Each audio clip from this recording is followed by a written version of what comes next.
Hello, boys of all genders. I am once again immersed in darkness, and it's time to talk about Codex Orcs 2021. Not officially out yet, but here I have one here. Book that's coming out in October and won't be legal in GW events until then. I got a lot wrong in the first couple videos. I got a lot right, but I got a lot wrong too. And I think it's time to go over the book again and review some lists now that I've actually played a few games and have a better handle on what I want from the army long term. And we haven't finalized anything, but some goals are in sight. And I feel like I'm getting a better feel for how the army is going to play and some potential builds I'm very excited about. So I went to a doubles tournament on Saturday. I partnered with my friend Ben, who's been in a few videos, and he was playing Custodes. We won. That list exists somewhere. Well, let me find that. I was supposed to make a whole video about it. I don't know if I am now, but it's been like a week. Okay, yeah. So this is the list I brought to that event. It was a war trike with the freeboota relic that turns off obsec and speed boss.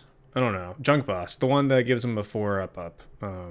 It's pretty good. Or I mean, I don't know. It's fine. I wish he had the kill claw or something better, but it's fine. Let's go to boys. Nothing wrong with that. Just a couple truck boys hanging out. 2 units of commandos. They're there to scramble. They're there to raise the banners. They're there to get engaged on all fronts. If it's something that's in your heart. 3 scrap jets. Scrap jets are fucking insane. Like, I thought losing Death Skulls was going to be huge for them and not worth whatever they got this edition, but 3D3 rocket cannons certainly are. And the change to DACA for big shooters while calling the WOG is immense. Like, giving them all AP-1 it's fucking nutty. They're really, really good right now. I'm trying not to get too excited about scrap jets. I wouldn't be surprised if I started running like 9 at some point for the sake of experimentation at least. And I don't know. If I didn't have to buy 9, I would.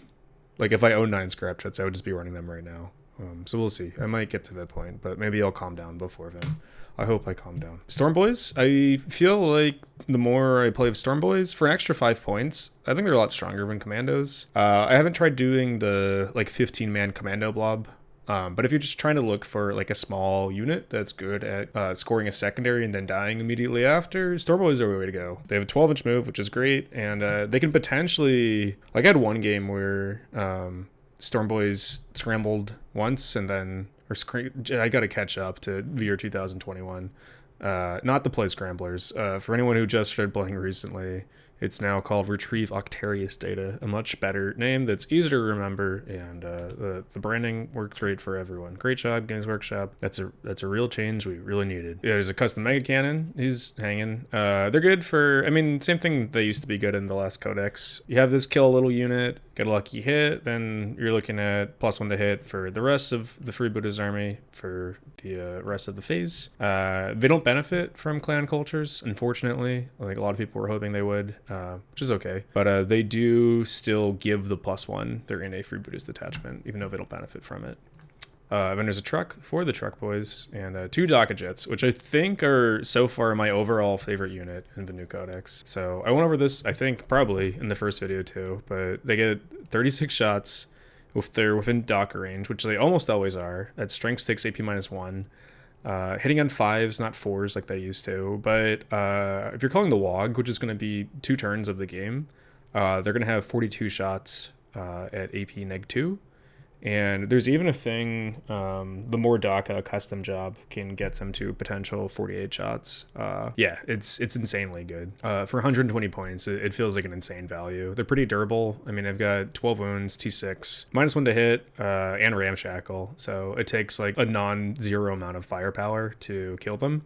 And for just 30 points more than a buggy, they're so, I mean, like, enough shots of them will, like, dent, like, Telemans and, like, any target that you want.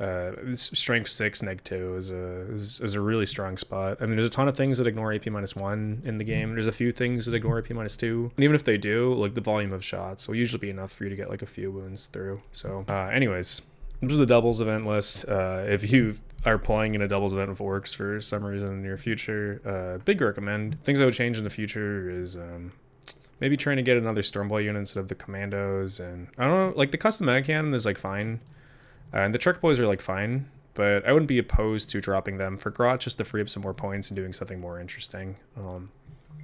Either like another buggy or trying to get an extra Stormboy unit in there, most likely. So moving on to the actual list. So this is, I haven't played with this exact list, but I've done like 3 test games now of something kind of similar. But I've tweaked into this list. Yeah, I'm really happy with it so far. It's a Wartrike with the thing I gave him in the doubles list, the thing I always give him every game so far and haven't found a need to experiment with. There's a weird boy, mostly there because he's a cheap HQ. He has the Fist of Gork and the Jump. So this is comprised of 2 separate attachments. There's a Freebooter Patrol and a Freebooter Outrider.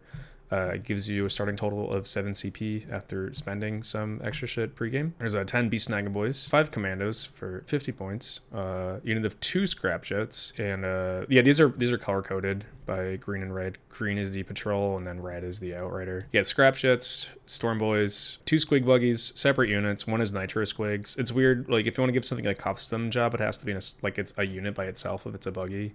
2 Scrap Jets, 5 more Storm Boys, and 2 Kill Rigs.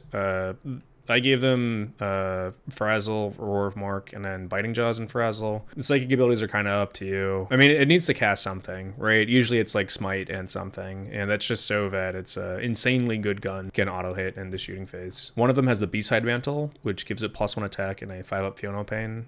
Immensely good. And finally, we have 3 Daka Jets, 2 in one attachment, 1 in the other, and then a Waz Bomb Blastajet, which I'm pretty stoked on.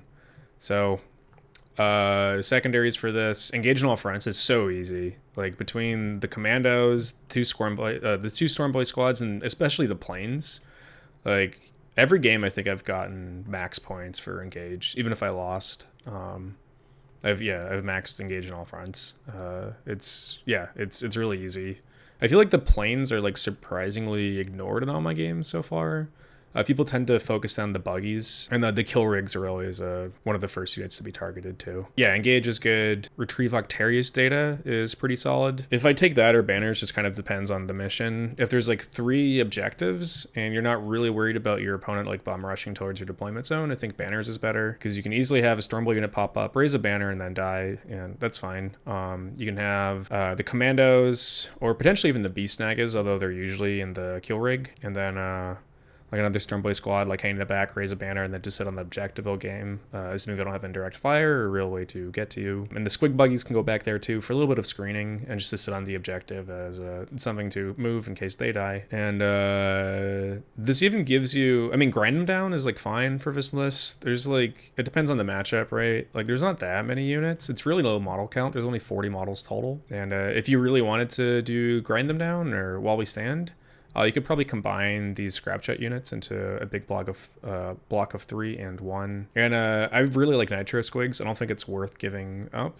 but if you wanted to, you could combine the 2 Squig Buggies to have a bigger unit too. If you don't know what grind them down is, if you're learning the game, let me explain some of this stuff if you're learning the game still. So grind them down is just trying to kill more units than your opponent, and if you do so, you score 3 points per turn. While we stand, to the last, it's a secondary that's almost the same as While We Stand We Fight, but has a new name because I don't know why, but it does. You choose your 3 highest point value units, and if they're alive at the end of the game, then you score 5 points per. And retrieve Octarius data is a little more complicated, but basically you have to have, only an infantry unit can do it, a non-character infantry unit, and you have to do it once per table quarter. And you get a higher amount of points to a maximum of 12 based on how many times you do it throughout the game. Raise the banners is you plant flags around the board, and based on how many turns you have those, you'll get points. And if you have any at the end of the game, you get points for that too. I recognize there's some people who like are just getting into actually playing after like a year of lockdown.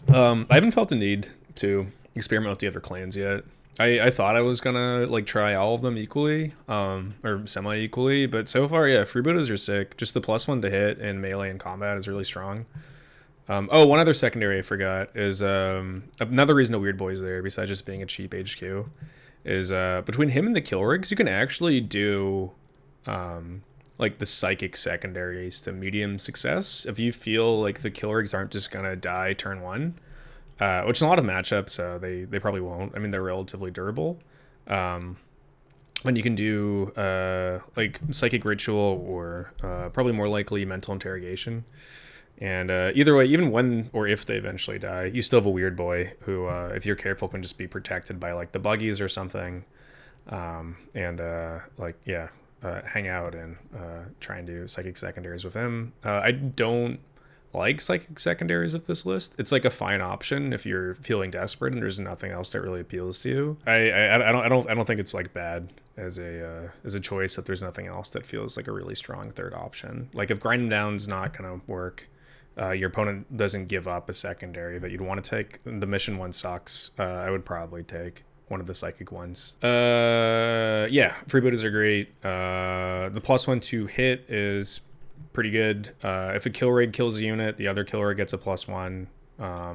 Beast Snagaboys can get a +1 if they charge like a MSU unit that's on an objective, kill it, and some of the kill rigs are getting +1 to hit. Or the scrap jets especially can really use it too. And where it obviously shines more is the shooting phase. So if you kill something with usually Vidaka jets, like just target like a 10-man like cultist or guard or sisters or whatever the easiest target there is that you care about. They will probably wipe it with their 36 to 42 shots if it's a small squad. And yeah, suddenly your whole army is sitting on 4s. The kill rigs are also a great option for trying to get that freebootas +1 off, because if a kill rig kills an enemy, or if a kill rig successfully manifests a psychic power, then it's insanely good auto hitting gun, which is I think assault D3, 24-inch range, strength 9, AP minus a lot, and then D6 damage. It suddenly auto hits, and that's enough to fry like most small vehicles with some lucky hits, and between the two of them, and then maybe like the Waz bomb on top of that.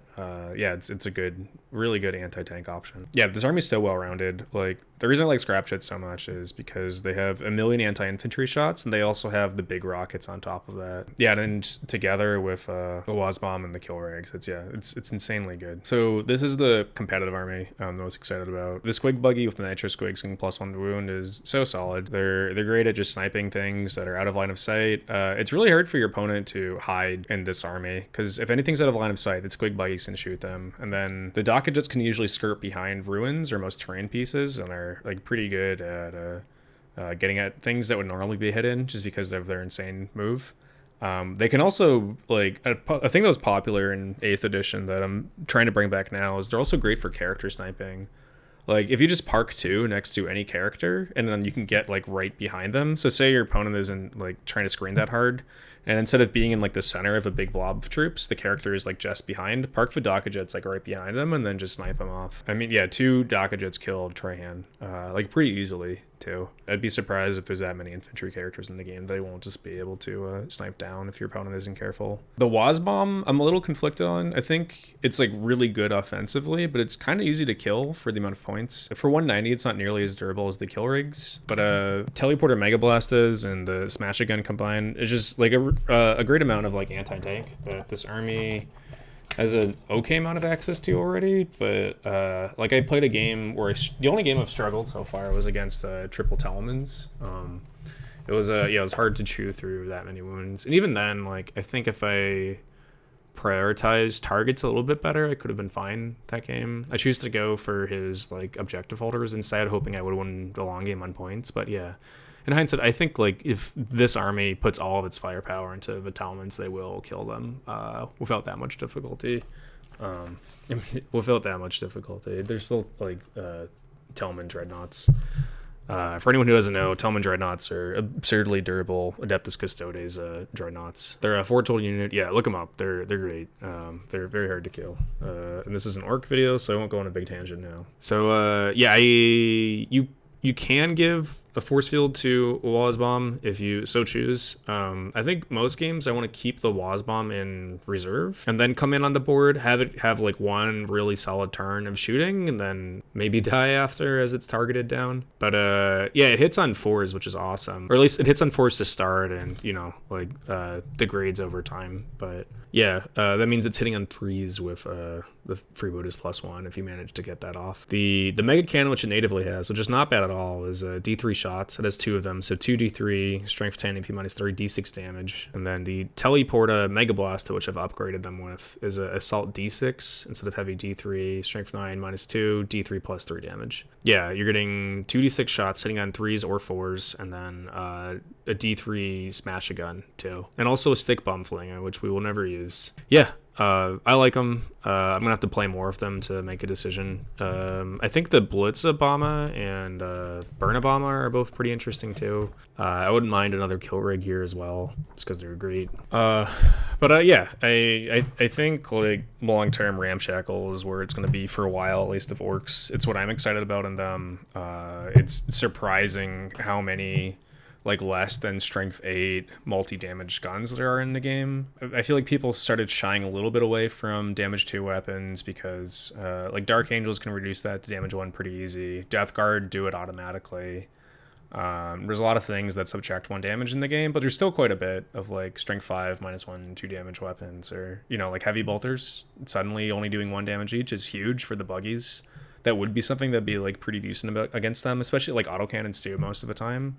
But yeah, Ramshackle's immensely powerful. People are still bringing those guns, and I think it's rare outside of like a squad of like glass cannon chickens for AdMech that somebody's gonna have like a shit ton of like high strength guns. And if they are bringing something like glass cannon chickens for AdMech, then you can just target those down relatively easily.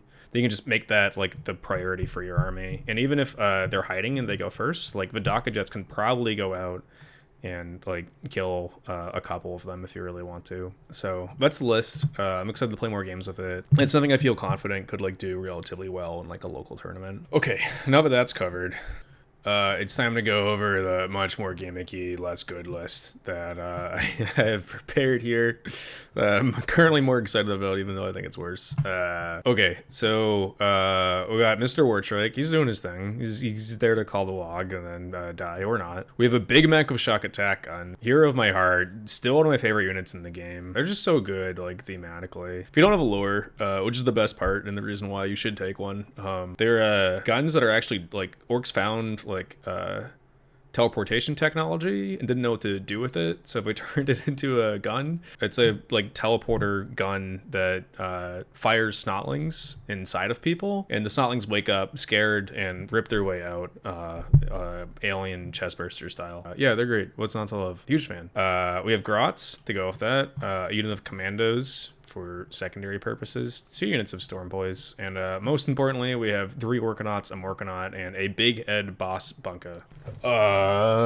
So the Big Ed Boss Bunka, before it probably gets FAQ'd someday, currently has nothing that prevents it from being held in Deep Strike Reserve with the Teleporter Stratagem. So you take that bad boy, you drop pod him down from the sky, you meter him straight into the middle of the battlefield, with your shock attack gun and your Grots inside. When or if it dies, then the Grots take the fall if you're only ones when disembarking, and then you have something to screen your Big Mech of shock attack gun for at least 1 round of shooting. Probably just the Grots. Who are we kidding? Probably just 1 round, but still, yeah, 1 round of shooting.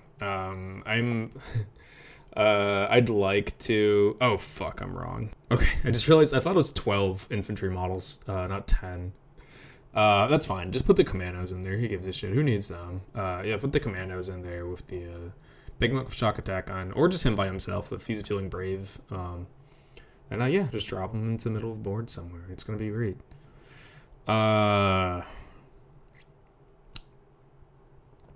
Yeah, I'd like to play a list of multiple of these just because I think it's funny. They're great for tank bustas.